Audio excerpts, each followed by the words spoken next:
Juste avant de rentrer en première année de médecine, j'avais 18 ans et j'étais avec une fille dont j'étais amoureux. Et alors que ça ne se passait pas trop mal, on s'est quitté en grande partie parce que j'avais la conviction que rester en couple, ça allait réduire drastiquement mes chances de réussir mon année. Et pour moi en première année, c'était inconcevable de ne pas tout mettre en œuvre pour réussir. Ça nous a fait mal tous les deux, à la différence qu'elle s'était remise en couple.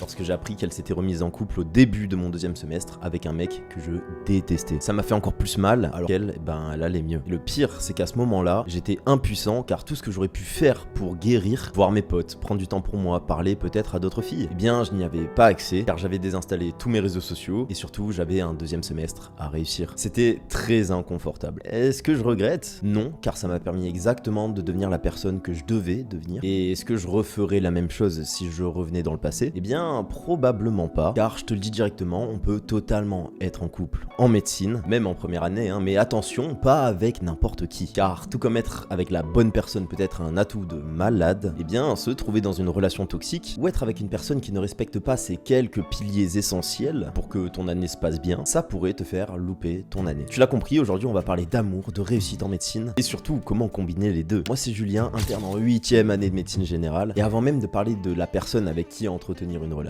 la toute première question à se poser, c'est est-ce qu'il faudrait privilégier son couple à ses études de médecine? Et la réponse, c'est que c'est toi qui vois. Mais garde bien en tête qu'être médecin, ça dure forcément toute ta vie, si tu le veux bien sûr, et si tu fais pas trop de la merde, genre tu tues personne. Alors qu'un couple, c'est exactement l'inverse. Garde à l'esprit que tu ne sauras jamais de quoi demain est fait, mais encore plus quand demain ne dépend pas entièrement de ta personne, qui ne dépend pas que de toi et de tes actions, mais aussi de quelqu'un d'autre. Sauf qu'au final, ma réponse sera toujours la même, c'est ton rêve qu'il faut suivre. Et si ton rêve, c'est de faire une famille avec cette personne exactement, que ça fait 10 ans que vous êtes ensemble, que la religion vous unit ou que sais-je, eh bien tout se discute. Mais en général, si t'es dans cette situation, c'est qu'il y a énormément de chances que ton couple soit sain et donc viable. Et si au final tu fais médecine, ton ou ta partenaire comprendra et je dirais même sera là pour maximiser tes chances de réussite. Ce qui me permet d'introduire le premier des énormes red flags qui devrait te faire te poser la question si oui ou non tu devrais continuer ton couple pendant tes études de médecine et surtout ta première année, qui est que si ton mec ou ta meuf te dit que si tu fais médecine, il ou elle le prend mal. Il y a pas longtemps, je faisais un live sur TikTok, j'en fais régulièrement si jamais t'as le lien en description de tous mes autres réseaux sociaux, et on a dépassé d'ailleurs récemment les 100 000 abonnés sur TikTok, ça c'est cool. Et dans le live, il y a un mec qui a dit en commentaire, Julien, je sais pas trop quoi faire, ma meuf m'a dit que si je faisais médecine, elle me quittait. Moi un peu choqué, je lui ai dit quoi? Ça n'aurait dans tous les cas jamais été une relation qui aurait duré, et il y aurait eu énormément de chances que ça empiète sur son avenir, avec le fait de potentiellement ne jamais devenir médecin à cause de cette personne. Car sa meuf, avec cette simple phrase, témoigne qu'elle résume la relation à elle-même et à son propre bonheur, et qu'elle n'était en aucun cas capable de se projeter avec ce mec. Et donc, devinez ce qu'il a fait. Bien, il a quitté sa meuf en live. Il y avait genre plus de 100 personnes ce soir-là. Et globalement, tout le monde était d'accord avec cette réaction. Et le mec, en faisant ça, a été clairement gagnant dans tous les cas. Car soit il retrouvera une meuf bien plus saine, soit il pourra s'engager dans sa première année de médecine bien plus sereinement. Et sans être freiné par une relation toxique. Si ton mec ou ta meuf n'est pas prêt ou prête à t'accompagner dans cette aventure, te soutenir et traverser les études de médecine avec toi, alors que toi, t'aurais fait l'inverse pour lui ou elle, honnêtement, pose-toi des questions. Je te dis pas qu'il faille forcément la quitter dans tous les cas, mais ça traduit au moins un peu de la superficialité, du manque d'ambition, de l'égoïsme et de l'impossibilité de se projeter avec toi de sa part. Encore une fois, ne te jette pas sur le fait de le ou la quitter, mais ça veut dire qu'il faut au moins que tu te poses la question de pourquoi il ou elle réagit comme ça et si possible avoir une discussion avec. Deuxième red flag maintenant, si il ou elle te demande de passer plus de temps avec elle pendant ta première année de médecine. À partir de maintenant, je vais utiliser que le féminin parce que bon, vous avez compris, ça marche pour les mecs comme pour les meufs, mais c'est plus simple. Donc mec, si elle ne comprend pas que t'as des créneaux bien spécifiques et probablement restreints à respecter pour votre couple, si elle t'empêche de te remettre à réviser en te demandant de passer un peu plus de temps encore avec elle, voire pire, si elle fait du chantage pour ça, c'est qu'elle n'est pas capable de t'encourager pleinement dans ton projet d'être médecin, qu'elle se focalise bien trop sur son plaisir présent sans arriver à se contrôler pleinement dessus. Et du coup, elle te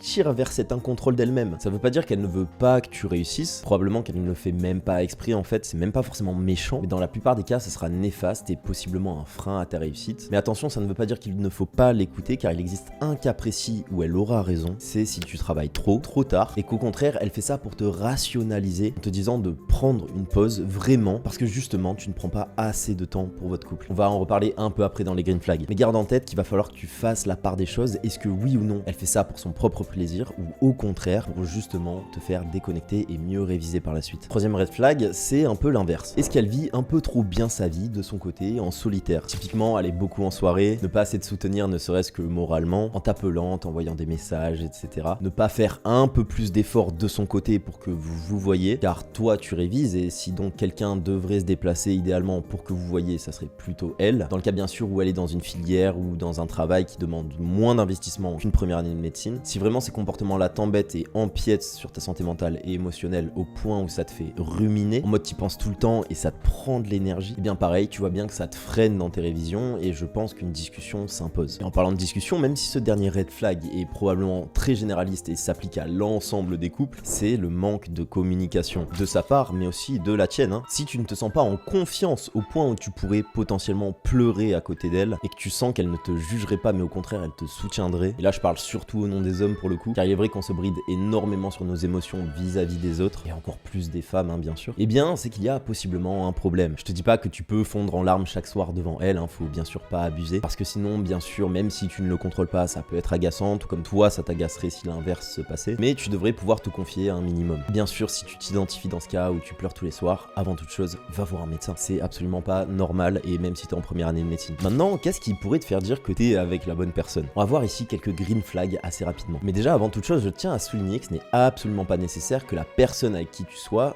dans la même filière. Elle peut faire n'importe quoi de sa vie et le fait que votre couple tienne ou pas, soit sain ou pas, dépend avant toute chose de son tempérament, de votre connexion et de son amour pour toi. Et bien sûr si la personne est elle aussi en médecine, les green flags ne s'annulent pas, c'est que toi-même tu as aussi à les cocher. Premièrement, si vous avez déjà discuté de votre projet médecine en amont, qu'elle t'a répondu quelque chose du style peu importe, je serai là pour toi, je te soutiendrai, et ce dans tous tes projets, déjà c'est un énorme green flag, bien sûr pour des raisons qui sont évidentes. Si elle respecte ton temps de travail à la lettre, même si elle ne le comprend pas forcément, ça aussi franchement énorme green flag. Si elle respecte tes aléas mentaux dus à la charge de travail et à la difficulté de notre année, surtout un homme vis-à-vis d'une femme, parce qu'un homme dans un couple d'une façon très standard devrait incarner bien plus de stabilité et que c'est même un trait de caractère que les femmes ont plutôt tendance à rechercher, bien dans ce cas là pareil énorme green flag. Et ça ne veut pas dire qu'en tant que femme tu ne devrais pas respecter les aléas mentaux de ton homme, attention. Si la personne te facilite la vie, qu'elle te fait gagner du temps, de l'énergie et de la charge mentale, pareil énorme green flag, parce que tout ça montre que cette personne prend à cœur autant que toi cette année de médecine et voit ça comme un projet commun. Ta réussite est égale sa réussite et c'est évidemment une des choses qu'il y a de plus saine dans un couple. Tout ça fait que ça serait un énorme avantage pour toi d'avoir une personne comme ça à tes côtés. Donc si c'est le cas, tu peux enregistrer ces 10 secondes de vidéo et lui envoyer pour lui témoigner un peu ton amour. Mais attention, parce que là on parle de couple, tout ça bien sûr, l'étudiant célibataire bénéficiera toujours d'un avantage de taille que l'étudiant en couple n'aura jamais. C'est bien sûr la prédictibilité et la stabilité de son année. Je le répète, mais tu ne sauras jamais de quoi demain est fait. Et même en cochant tous les green flags, tu ne seras jamais sûr à 100% de ton avenir avec la personne avec qui tu es en couple. Que ce soit des disputes, une séparation à l'amiable, ou pire, une séparation désastreuse ou bien de la tromperie, en fait, tu auras toujours une épée de Damoclès au-dessus de la tête que l'étudiant célibataire n'aura pas. Lui aura sa tranquillité d'esprit là-dessus. Et donc, est-ce que j'aurais continué avec mon ex-copine en première année en sachant tout ça et avec l'expérience que j'ai maintenant? Eh bien, comme je te l'ai dit, probablement pas quand même. Et ce, même si j'étais extrêmement amoureux, car j'avais besoin de cette stabilité, j'avais besoin de cette prédictibilité. Et je manquais moi-même de maturité pour entretenir cette relation. Et je le sais, donc même pas que par sa faute, mais aussi par la mienne indirectement, je pense que faire ma P1 seul, avec mon tempérament, avec le tempérament de ma copine de l'époque, était au final plutôt une bonne idée, malgré la douleur que ça nous a apporté. Mais chacun est différent. Et maintenant, tu sais surtout que tu peux quand même être en couple en médecine, et surtout ce qui est magnifique, que votre couple peut en ressortir grandi. L'avant-médecine sert à préparer votre couple, le pendant-médecine sert à vous renforcer, et qu'il y ait réussite ou pas à la fin, l'après-médecine sera incroyable, car comme toute situation difficile vécue avec quelqu'un, vos liens seront renforcés, surtout si tu passes en P2, où tu auras bien plus de temps pour cette personne. Si tu as des anecdotes sur ton couple ou que tu as des questions, n'hésite pas à les mettre en commentaire, je réponds à tout le monde. Si tu veux que je t'accompagne personnellement à te transformer en la version étudiante qui réussirait ton année, qu'on voit ensemble comment mettre en place le système qui marcherait le mieux pour toi, sans fioritures, sans détour, vraiment droit au but, et que je t'aide tout comme une centaine d'élèves avant toi à réussir ton année, n'hésite pas, tu as le lien de mon accompagnement La Régène en description, tu trouveras toutes les informations sur le site, et si jamais t'es intéressé, tu pourras prendre un appel avec moi ou mon équipe. Et bien sûr, abonne-toi si t'as aimé cette vidéo, parce que ça te permet de mieux réussir ton année et moi de réaliser mon rêve. T'as tous les liens de mes réseaux sociaux en description si tu veux me suivre de plus près, et je te fais des bisous.